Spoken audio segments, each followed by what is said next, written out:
जय श्री कृष्ण। नमस्कार दोस्तों, स्वागत है आप सभी का वास्तु ज्ञान उपाय यूट्यूब चैनल पर। दोस्तों, आज हम आपको इस वीडियो के माध्यम से कार्तिक मास के 28वें अध्याय की कथा का श्रवण करा रहे हैं। आप सभी भक्तजन इस कथा को श्रद्धा पूर्वक मन लगाकर सुने। पढ़े सुने जो प्रेम से ही वह हो जाए शुद्ध स्वरूप, यह 28वां अध्याय कार्तिक कथा अनूप।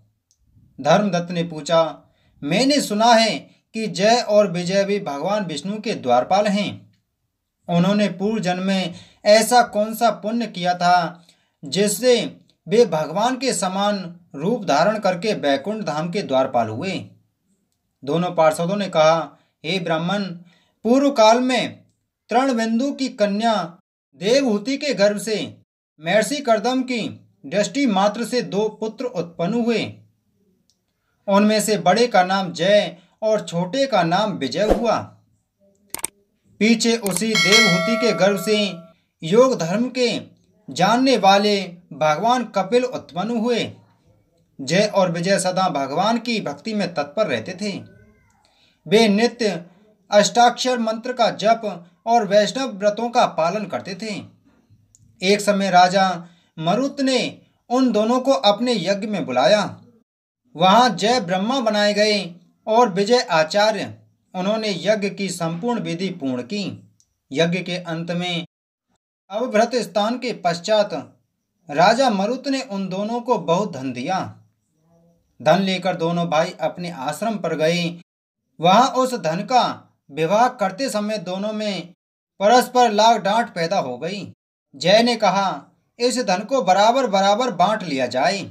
विजय का कहना था, नहीं, जिसको जो मिला है वह उसी के पास रहे। तब जय ने क्रोध में आकर लोभी विजय को श्राप दिया, तुम ग्रहण करके देते नहीं हो, इसलिए ग्रह अर्थात मगरमच्छ हो जाओ। जय के शाप को सुनकर विजय ने भी शाप दिया, तुमने मद से भ्रांत होकर शापों दिया है, इसलिए तुम मातंग अर्थात हाथी की योनि में जाओ। तत्पश्चात उन्होंने भगवान से श्राप निवृत्ति के लिए प्रार्थना की। श्री भगवान ने कहा, तुम मेरे भक्त हो, तुम्हारा वचन कभी असत्य नहीं होगा। तुम दोनों अपने ही दिए हुए शापों को भोगकर फिर से मेरे धाम को प्राप्त होंगे। ऐसा कहकर भगवान विष्णु अंतर्ध्यान हो गए। तदंतर वे दोनों गंग नदी के तट पर ग्राह और गज हो गए।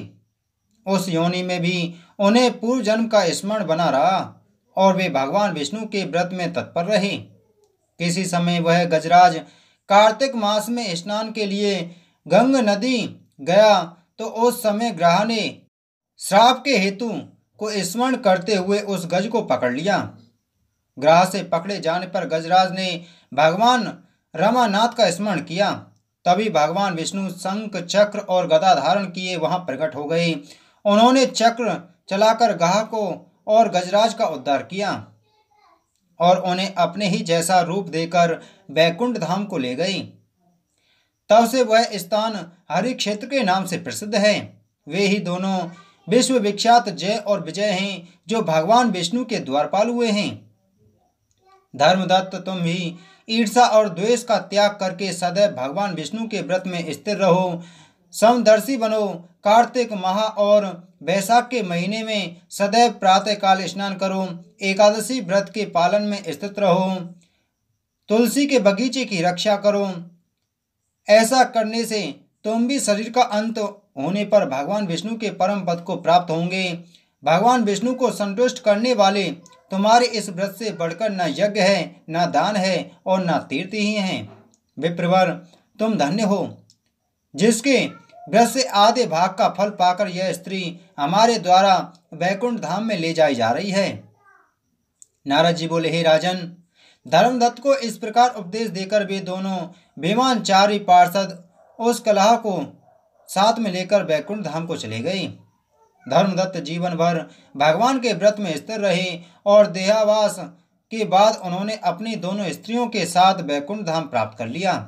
इस प्राचीन इतिहास को जो सुनता है और सुनाता है वह सद्गुरु भगवान की कृपा से उनका सानिध्य प्राप्त करने वाली उत्तम गति को प्राप्त करता है। इति श्री कार्तिक मास 28वां अध्याय संपूर्ण। बोलो विष्णु भगवान की जय। दोस्तों, वीडियो को ज़्यादा से ज़्यादा शेयर करें और चैनल को सब्सक्राइब करें। आगे की कथा में मिलते हैं कार्तिक मास के 29वें अध्याय के साथ में। आप सभी को जय श्री कृष्ण।